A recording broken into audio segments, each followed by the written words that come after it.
यवतमाळ विधान परिषद निवडणुकीत महाविकास आघाडीला मोठा राजकीय धक्का बसलाय। महाविकास आघाडीचे अधिकृत उमेदवार साहेबराव कांबळे यांनी निवडणुकीतून माघार घेतली आहे। काँग्रेसच्या पाठिंब्याने साहेबराव कांबळे यांनी विधान परिषद निवडणुकीसाठी उमेदवारी अर्ज दाखल केला होता।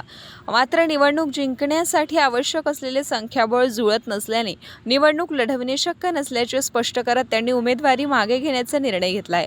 आज जिल्हाधिकारी कार्यालयात उपस्थित राहून साहेबराव कांबळे यांनी अधिकृतपणे आपला उमेदवारी अर्ज मागे घेतलाय।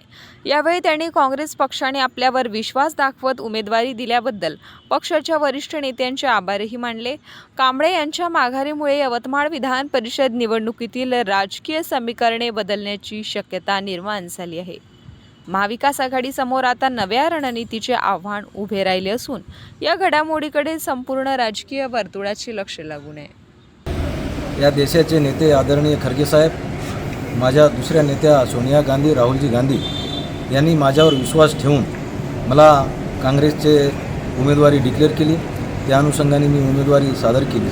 एका मागासवर्गीय माणसाला विधान परिषदेचं तिकीट देणे हे फार महत्त्वाचं आहे आणि माझ्यासाठी ते गौरवाची बाब आहे। परंतु हे सगळं जाडजोड करत असताना महाविकास आघाडीकडे जनसंख्या कमी आहे आणि जनसंख्येवर म्हणजेच नगरसेवकावरच ही निवडणूक अवलंबून आहे आणि नगरसेवकाची संख्या कमी पडते। एक मागासवर्गीय माणसांना एवढं मोठं तिकीट देणे आणि निवडणुकीमध्ये उतरवणे हे माझ्यासाठी भूषणावह बाब आहे। परंतु हे असं तोंडी बोलून किंवा लेखी बोलून चालत नाही। या गोष्टीला सगळं सामदाम दंड लागते आणि ते आमच्याकडं सध्या संख्याबळ पुरेशी नसल्याकारणाने आपण हे निवडणूक जिंकू शकत नाही अशी माझी धारणा झाली आहे। मी जर फॉर्म भरला नसता तर महाविकास आघाडीकडे कोणी निवडणूक बिनविरोध झाली असती।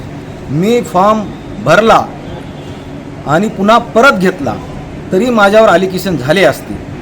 ह्या तिन्ही बाबतीत किंवा महाविकास आघाडीनं फॉर्मच भरला नसता तरी महाविकास आघाडीचा अपमान झाला असता। या सगळ्या गोष्टीचा सारासार करता निवडणूक ही आर्थिकदृष्ट्या आहे आणि मी मागासवर्गीय माणूस आहे, तरी पण मी निवडणूक लढवायला तयार होतो। पण संख्याबळ पुरेशी नसल्याकारणाने मी माझा उमेदवारी मागं घेत आहे। तरी सर्व माझ्यावर प्रेम करणारे काँग्रेस मंडळी आणि इतर घटक पक्षाच्या मंडळींना विनंती आहे की काही नाराज होऊ नका। मी तुमच्या सेवेत आहे, सदैव सेवा करत राहील आणि पुढे राहील। काँग्रेसचा मी आभारी आहे आणि संलग्न दोन्ही आमदार, एक सेनेचे आमदार, माझे काँग्रेसचे आमदार आदरणीय मांगुळकर साहेब, शिवसेनेचे खासदार देशमुख साहेब आणि आमच्या जिल्ह्यातल्या सर्व नेत्यांचे मी आभार मानतो। काल मी सर्व नेत्याला, मोगे साहेबाला, ठाकरे साहेबांना, मांगुळकर साहेबांना, मानकर साहेबांना आणि आम्ही जिल्हाध्यक्षांना यांना भेटलो।